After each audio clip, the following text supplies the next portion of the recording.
Over the past few years in the National Football League, we've seen a long list of players experience the ramifications of poor financial decisions. According to a report by Sports Illustrated last year, 78% of NFL players are bankrupt or facing financial pressure within 2 years of leaving the league.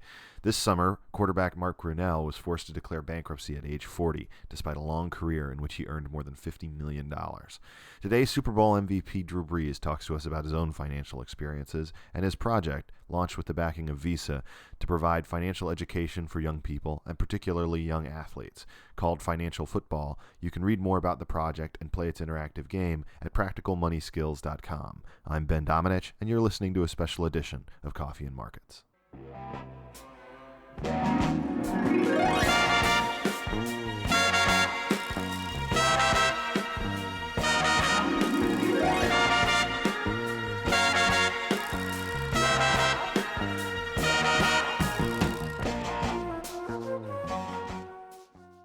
Did it feel good to get back out there and knock the rust off, or do you still feel pretty sore? No, it felt great to get out and obviously just get the season started and get it started with a win. I don't need to tell you, obviously, that only a handful of teams have repeated as Super Bowl champs. Why do you think this team will? Well, because we've got the right type of character, right type of leadership. I think we recognize the pitfalls and what's happened to teams in the past that have not been able to even go back to the playoffs, for that matter. We understand it doesn't get any easier. In fact, it only gets harder, and there's always another challenge. And you got to continue to get better and better, and everybody's gunning for you. But we feel good about the type of team we have, window of opportunity we have. We just understand how tough it is, and how we're gonna have to find different ways to win. But in the end, it's just about finding ways to win. Do you think you made it any tougher by deciding that you were going to test the Madden curse the same year that you try to do this? Have any of your teammates questioned that? Oh, no, I mean, here's my philosophy. This is the first year that the fans voted on who'd be on the cover of Madden. And so the fans voted me on. So the fans have spoken. It's obviously meant to be, I guess. Plus, it's good for New Orleans. The whole intro to the game, I don't know if you've seen much of it you've seen, but it's really, really cool. I mean, the game itself is so much more improved than it was last year, and it's fun, fun to be a part of that.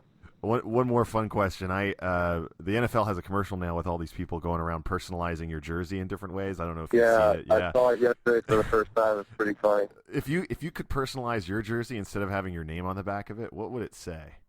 Oh man, I have no idea. I thought it was pretty creative though, the stuff they came up with, like dog had Drew on it, and there was little breezy, summer breeze. It was pretty funny. Let's talk a little bit about this project that you're working on. Over the past couple of years, there's been a lot of players who've run into financial trouble, and one of them being a former teammate of yours, the guy who wrote the foreword to your book, Mark Brunell, and a lot of other good guys sort of in the league who've run into challenges. I understand you're working on a project that really can educate a lot of the young players and folks like that on making wiser decisions on that front. Could you tell us a little bit about it? Sure. Well, the Practical Money Skills program itself that Visa created, I think it's awesome because you just don't. I mean, there's not enough of this base curriculum, financial curriculum in schools, from middle schools to high schools to colleges. And even myself, I feel like I got a great education in high school and college, and yet still felt unprepared coming into the real world in the NFL in regards to just some of the basic fundamentals of, managing your money or just having that financial, preparedness, So I feel like I've learned kind of through the fire or by fire at times, and so I've tried to kind of impart a little bit of that wisdom on the younger players, but also through this program to high school students and that kind of thing. I think you can never be too young to start learning about financial education and preparing for your financial future and some of the basic fundamentals of it, which a lot of it's just live within your means.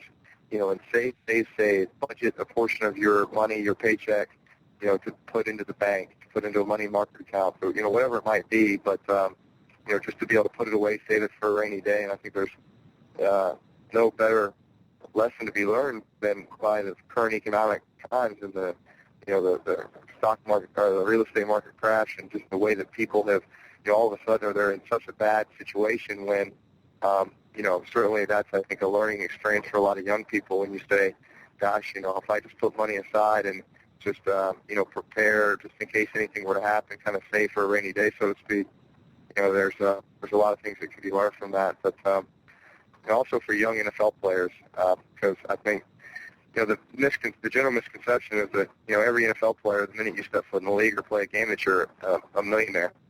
And obviously that's not the case. I mean, certainly there's some pretty high-paid guys in the NFL, but the vast majority are guys that are only going to play 2 or 3 years. They're going to make league minimum. And so they're walking away from the game, which for far less than $1 million. And depending on how they managed it during that time and how they manage it from that time, a lot of guys get in tough situations pretty quick, and if you just kind of follow those basic fundamental teachings of, not only this program, but just, financial education in general, it's save, live within your means, just be very smart and diligent with your money. If you could go travel back in time to Westlake High School and talk to yourself and to your teammates back then, what's some of the advice that you would share with them about this, just in terms of something that you've learned through the fire that you would Sure. like to sort of send back? Well, I think something simple is your credit score, and teaching kids that, hey, your credit score is the equivalent to your financial report card, and it's the way that banks evaluate you when they go to give you a loan. Nobody goes out and just buys a house or a car all cash. Majority of the time you go out and you have to get a loan to do those things. And that the percentage that you pay on that loan is strongly based on your credit score. And your credit score is affected every time you pay a bill or don't pay a bill on time. And so, I learned that in college at one point. I had it was right when cell phones first came out. I got a cell phone. I was having some problems with it, so I just decided I'm not going to pay the bill anymore. And, well, that ended up being on my record for 7 years. And it was the first question the bank asked me when I went to buy a house my rookie year in San Diego. So Wow. that was a learning lesson. Also, I remember in college walking around campus and every time you open up a credit card, they give you a free T-shirt or a free CD or, something like that. Well, I opened up like 15 credit cards, and every time you open up a credit card, it's a hit on your credit. And if you hold the balance on all those credit cards too, it affects your credit. So just little things like that, it just teaches you fiscal responsibility. And so I think that's why I think it's so good that Visa's doing this, as a credit card company, but to actually go out there and to have an interest in young people, helping to teach them financial responsibility, education, preparing for their financial future. Because in the end, I think it's better for everybody. That obviously people are putting themselves in the best position possible in regards to managing their money and that kind of thing. Sure. Let me ask this. You've been the comeback player, the Super Bowl MVP. You've got stats that already put you on the track toward the Hall of Fame.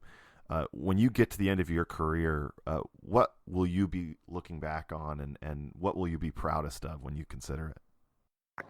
Well, from an athletic standpoint, just what we've been able to build and create in New Orleans, it's been very, very special. And I think that we've got a window of opportunity here to, go win another championship and continue to not only win on the football field, but to help this community.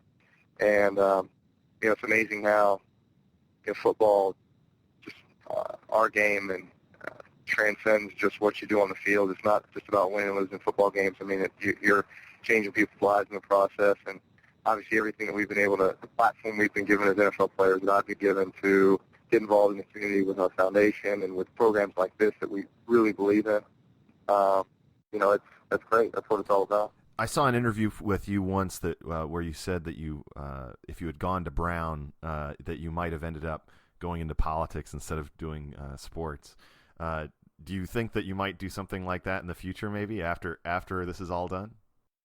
Yeah, we'll see. I'm not closing any doors, but hopefully I've got a lot of football left in me. So hopefully there's that all that stuff is a ways away. But yeah, I'm not ruling anything out. Well, thanks so much for taking the time to do this. I really appreciate it. It's a great opportunity, and we'll be watching you closely during the season.